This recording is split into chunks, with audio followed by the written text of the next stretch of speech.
想拥有权力吗？区区的天庭3阶正神，只要你轻轻点头，6道轮回盘就会为你所用，无数生灵归依于你，你将会是3界的天帝。天帝？天帝有什么好的？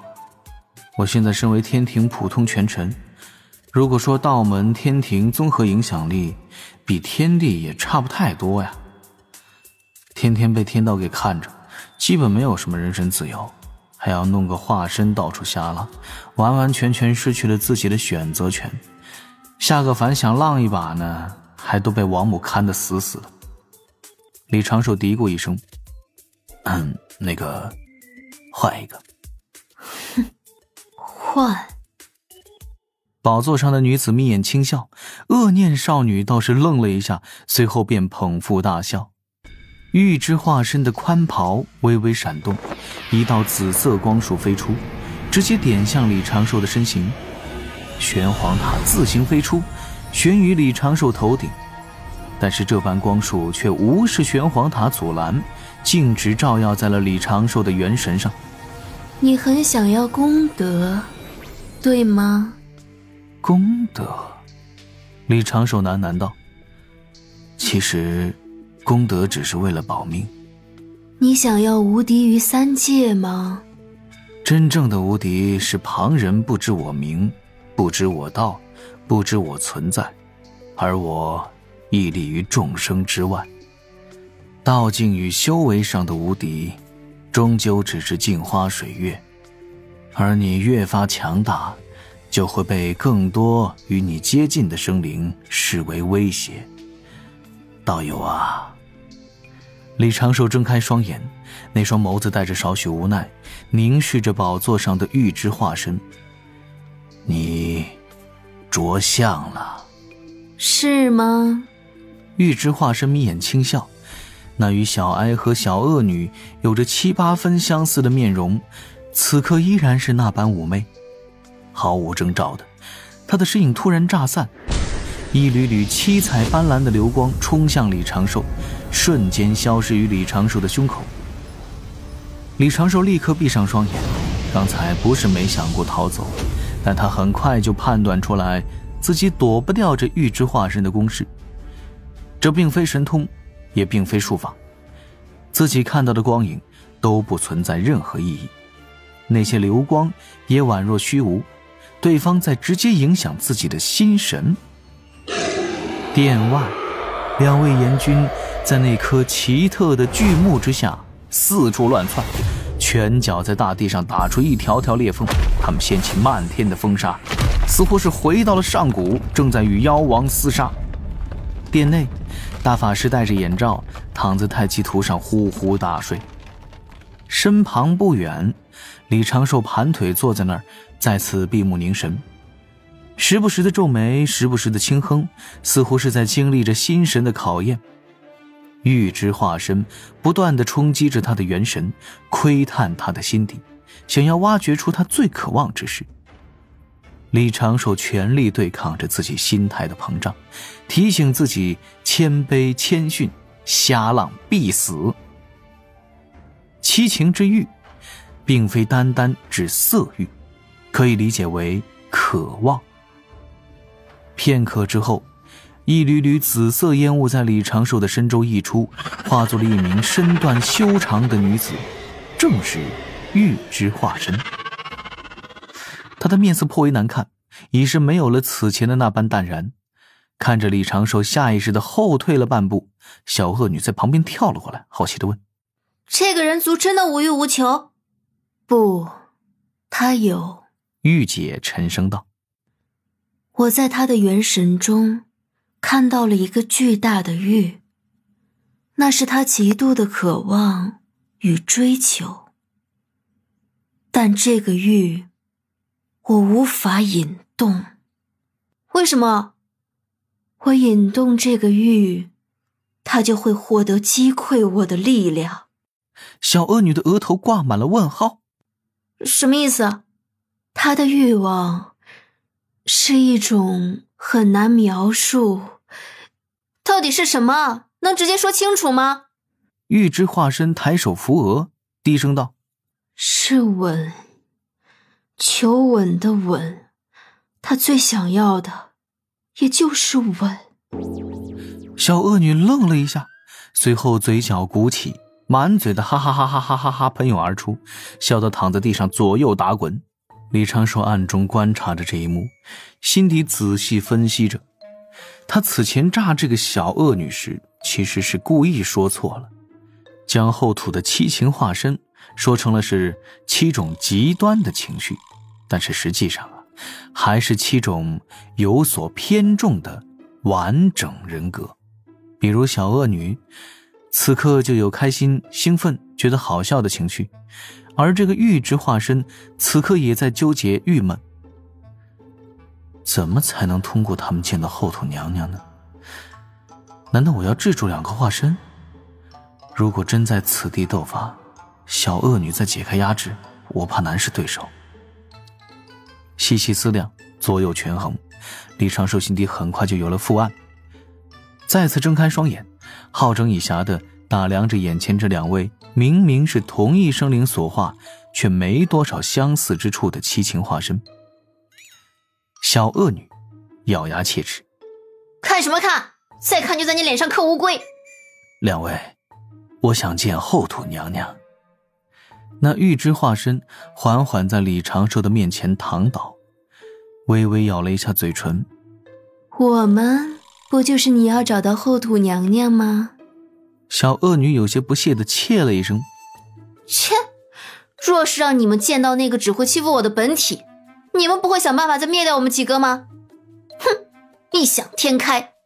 那你我就这般硬撑着？我有宝物化身，2位也伤不到我，倒不如让我见了后土娘娘，我师兄弟2人自会就此离开。2位其实也是后土娘娘，只是你们各自都走上了七情的极端，而且这并非是杀掉或者是消灭，你们本就是一体。我想见的只是情绪正常的后土娘娘。不，你错了。玉之化身眯眼轻笑，李长寿的笑容渐渐收敛。何处错了？我伤不到你。玉之化身身形缓缓飘起，宛若是在水中潜游。他抬手对着小恶女轻轻一点，而后化作一团团粉色的烟雾，包裹渗入了李长寿的身形中，只留下一句：我今日就赋予你玉，做你之玉，你如何抵御？赋予心玉，这也能做到？李长寿的心神一紧，心底连忙呼喊师兄，但是眼前却突然出现了一幅幅不可描述的画面，一股股热潮自李长寿的身周溢出，化作阵阵热浪，席卷整座大殿。李长寿从脸颊到耳根一片赤红，脖颈上更是有青筋暴起。正此时，李长寿听到了一声呼喊：你对我做了什么？小恶女红着脸蛋大骂：信不信我灭了你？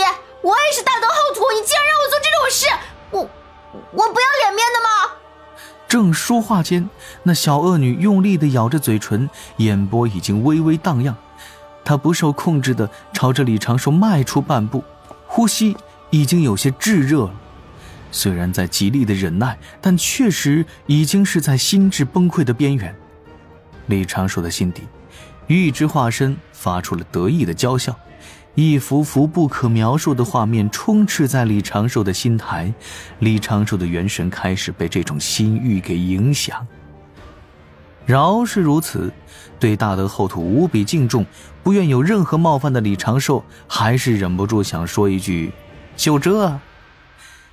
塔爷散发出一阵璀璨光亮，玄黄气息垂落，先把小恶女给推开。李长寿屏住呼吸，淡定地从怀中取出了一张卷轴，缓缓摊开。瞧，这画工无比精致，人物栩栩如生，甚至其上的人物几乎要从画面中跳出来的白眉老了图。叮的一声，李长寿仿佛听到了清脆的钟鸣，瞬间就恢复安宁了，心底的那些画面被完全扯碎。哼！玉之化身冷哼一声，那般心欲又如同潮水般席卷而来。李长寿缓缓舒了一口气，又从怀中换了一张画卷，这一次的力度更大了几分，正是钢铁机甲白眉老后图。嗡的一下，李长寿道心瞬间就无比坚固，脑后出现了一轮金光。那玉之化身在他的心里尖叫一声，似乎是遭了重伤，他咬牙怒骂，一时火力全开。但是生活嘛，就是要学会在任何时刻都去享受路边的风景。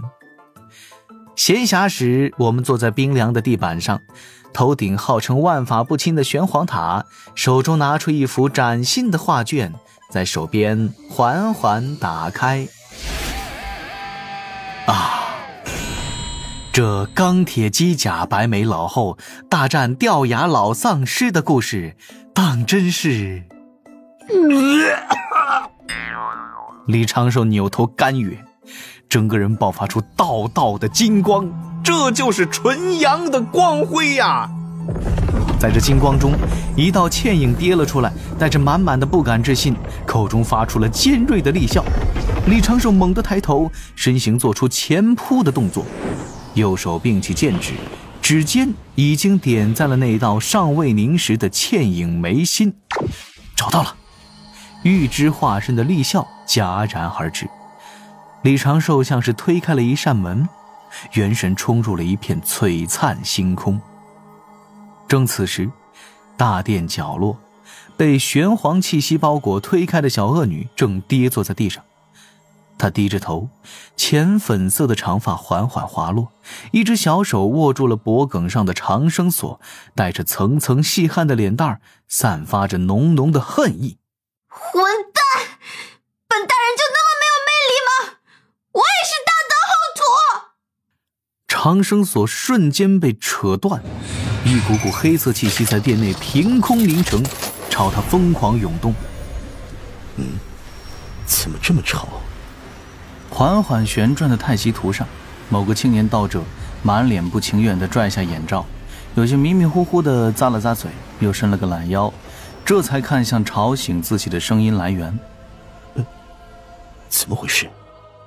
天边有一道不断闪烁的血红色身影，那是一道悬浮在高空的身影，应该是一个女子，身前后背生有多条手臂，散发着有些骇人的道韵波动。她正在高空急速飞驰，近乎于接连不断施展乾坤遁法。每当她的身影停顿，身前背后的一只只玉臂都会凝出一只血红色长矛，对着下方狠狠地抛掷，每只长矛都蕴含了强大的力量。乾坤的波痕一层一层接连不断，每当这些长矛与他们攻击的目标相撞，就会迸发出超强的波动，发出那种节奏感鲜明的鼓声。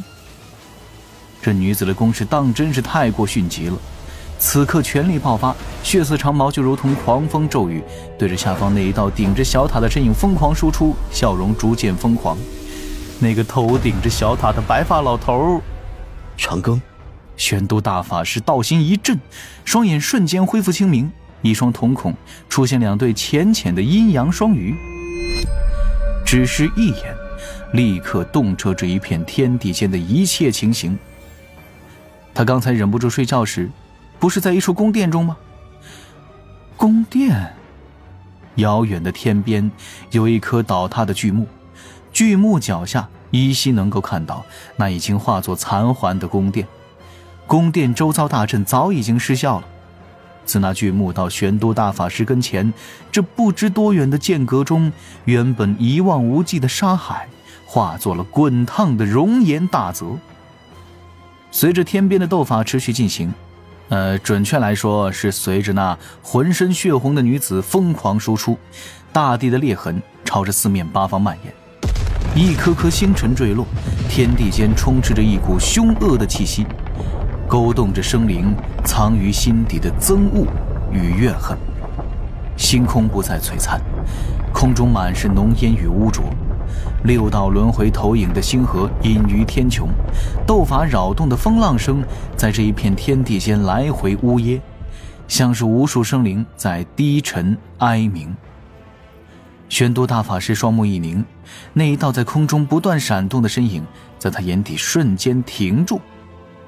那头血红色长发不断飘舞，身上只穿着简单的战裙，那一条条手臂没有半点违和感，而他身周缠绕的那一股战意，那股似曾相识的道韵，后土七情，极恶。与此同时，大法师也看到了另外一处不太重要的战场，在宫殿废墟边缘，楚江王和秦广王正在不断的对轰。这2位巫族高手地府阎君此刻像是杀红了眼，打得血脉裂开，宛若2头人形凶兽。死！恶之化身小恶女厉声怒吼。下方岩浆湖上，玄黄塔滴溜溜的旋转，李长寿静静地站在玄黄气息之中，手中还提着那名此时已经昏死过去的玉之化身，浑身上下并无半点伤痕。大法师头一歪，这到底什么情况？难不成长庚已经搞定了这2个，然后感情问题处理不当，一个吃醋了？也不对，我才睡了一阵，长庚不可能这么快才对。算了，不管了，先救人再说。大法师脚尖一点，身形与太极图一同消失不见。再出现时，已经是在秦广王与楚江王头顶。